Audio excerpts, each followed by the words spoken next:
We've talked a lot about exposure, and that's most of what I'm interested in here.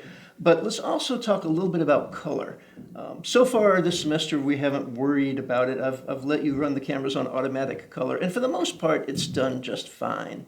But there have been examples, and if you look at this example, you'll remember, yeah, the camera was on automatic, but this is a case where it just got it wrong. Clearly, those are not the right colors. If we look at this one, you can see that it's kind of right. In this example, the camera had a problem because we had mixed light sources, and it did the best it could with the automatic. But sometimes the automatics let you down. Now, I can fix this in Photoshop, and it's an easy fix. If we're talking about one picture, no big whoop. But if you've got a series of pictures that you took at the same time, you've got a model on the beach, and every single picture is a slightly different color, that sucks. You end up spending hours doing color correction that there's no reason for you to do.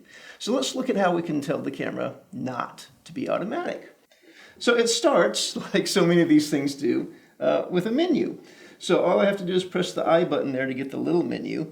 And then you can see there along the top row is the white balance option. And if I click on that, you can see that I have some presets here I can choose from. Let me turn the live view off because that's probably not how you're going to be looking at it. So again, if I go into the white balance, you can see that we've got 8 different options here. So automatic is probably what you've been doing all semester long. And then these various presets, they give you an idea of what they're good for. And honestly, turn the live view on and step through these, and it will give you the best idea of how accurate they are. All right, so I'm going to do that again. Let me go back to live view, which, if you remember, is this little lever here beside the setting wheel. All right, so I'll go into my little menu, open the white balance. So as I'm sitting here looking at Buzz and Spidey,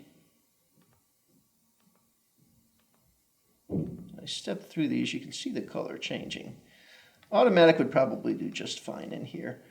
And if I put something, well, there's enough white in there already. So you can get really close by using these 6 presets.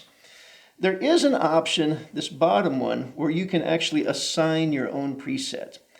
Now on this camera, it's insanely difficult to do that. I'll walk you through it, but it's insanely difficult. You're much better, spend your time picking a preset that's close because you can mass correct everything if the correction's the same.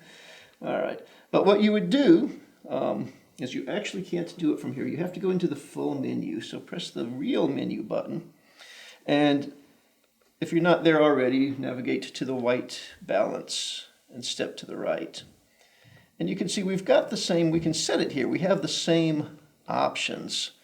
But if I scroll off the bottom, here's my preset. And if I step to the right, there's an option here to measure it. And there's an option to use an existing photograph.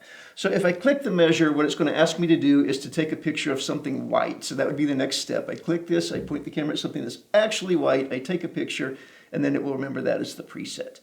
If you've got the time to do that and you've got the control of the environment to do that, go ahead and do that. But it is a time-consuming and awkward process. All right.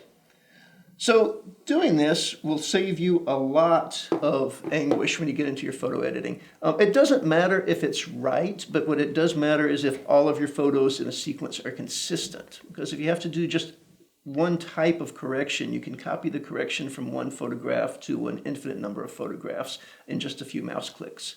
But if you leave it on automatic and you have to go through every single frame, custom color correcting it just so they look, consistent, yeah, that sucks. All right, hopefully that was a informative lesson on color. The one thing we've got left to talk about, which we'll do in the next video, is some of the more advanced options available to you in semi-automatic. All right. What do you think, boss? Good.